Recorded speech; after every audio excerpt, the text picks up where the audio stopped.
الختام. عليكم أحيي بابنا يا كرام، ومن ذكرهم أنسنا في الظلام، ونور لنا بين هذا الأنام. سكنتم فؤادي ورب العباد، وأنتم منائي وأقصى المراد. هل تسعدوني بصفو الوداد، وهل تمنحوني شريف المقام. سلام سلام كمسك الختام، عليكم أحيي بابنا يا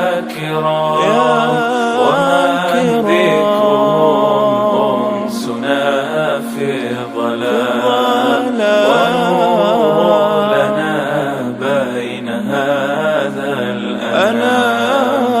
أموت وأحيا على حبكم، وذلي لديكم وعزي بكم.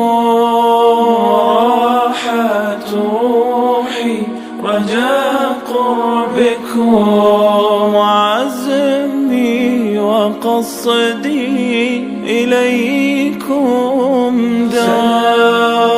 سلام كمسك الختام، عليكم أحيي بابنا يا كرام، ومن ذكرهم أنسنا في الظلام، ونور لنا بين هذا الأنام. فلا عشت إن كان قلبي سكن إلى البعد عن أهله والوطن.